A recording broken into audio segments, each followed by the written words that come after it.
అందరికీ నమస్కారం అండి. శైలజ వినిపించే కథల ఛానల్కు స్వాగతం. ఈరోజు మనం ఎంవివి సత్యనారాయణ గారు రచించిన సేవాభావం అనే కథను విందాం.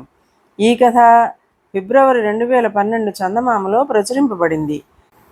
తమ కుమార్తె పెళ్లి గురించి ముకుందుడిని అతడి భార్య పార్వతి శతపోరుతున్నది. ఆమెకు ఒక మేనల్లుడున్నాడు. అతడిది వ్యవసాయ కుటుంబం. అయినప్పటికీ అతడి తండ్రి పార్వతి పెద్దన్నయ్య వాడికి మల్ల యుద్ధ విద్య నేర్పించాడు. వాడు రాజుగారి కొలువులో ప్రతి ఏటా కొన్ని ప్రదర్శనలిచ్చి రాజుగారి చేత పథకాలు బహుమతిగా కూడా పొందాడు. నా మాట విని మీరు మా అన్నయ్యను కలిసి మాట్లాడండి. ఆడపిల్లకు తగిన వయసులోనే పెళ్లి చేసి అత్తవారింటికి పంపితే దక్కే ఆ గౌరవమే వేరు అంది పార్వతి. ముకుందుడు అవుననలేదు, కాదనలేదు. అట్టే అతడికి తన మేనల్లుడైన రాముడి మీద ఎలాంటి సదభిప్రాయము లేదు. రాముడు పేరున్న మల్లయోధుడైతే అయ్యాడుగాక వాడికి మరో బతుకు తెరువు తెలియలేదు.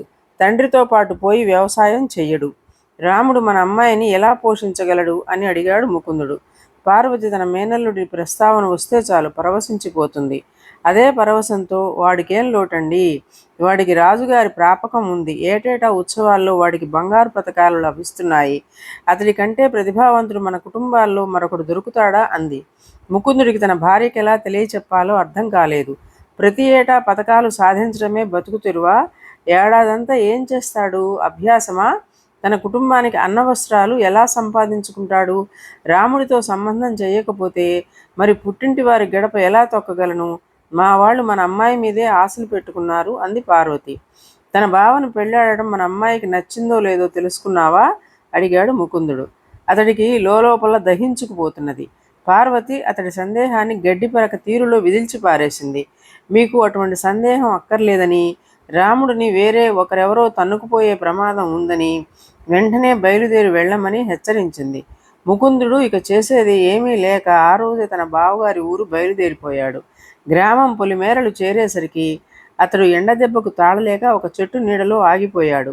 చెట్టు కింద 2 పెద్ద పెద్ద బాణలతో మంచినీళ్లు, తాగడానికి 2 తాటాకు పాయలు కనిపించాయి. ముకుందుడు నీళ్లు తాగి సేదదీరాడు. కొంతసేపు నీడపట్టున విశ్రమించాడు.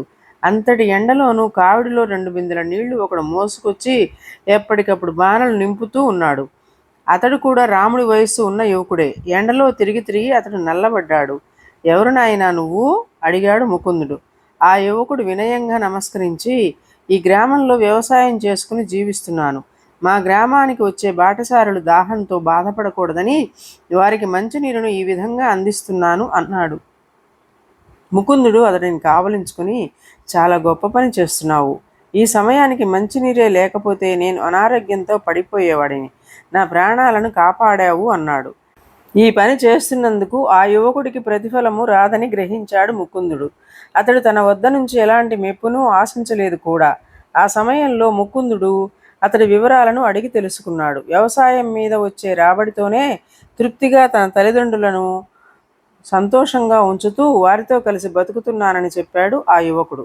సేద తీరిన తరువాత ప్రయాణమై తన బావగారింటికి చేరుకున్నాడు. తన బావగారింట అందరూ బక్కచిక్కి ఉన్నారు. ఎవరి మొహాల్లోనూ కళాకాంతులు లేవు.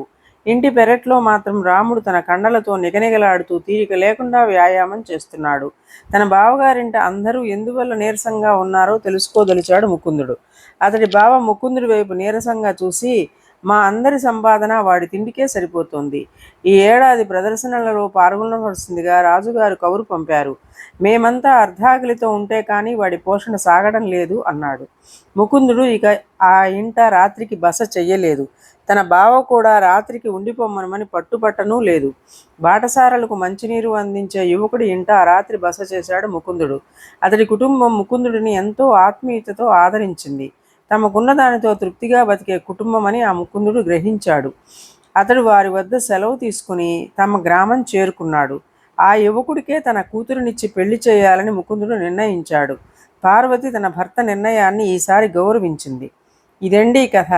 ఈ కథ మీకు నచ్చినట్లయితే లైక్ చేయండి, షేర్ చేయండి, కామెంట్ చేయండి, సబ్స్క్రైబ్ చేసుకొని నన్ను ఎంకరేజ్ చేయండి. నమస్కారం అండి.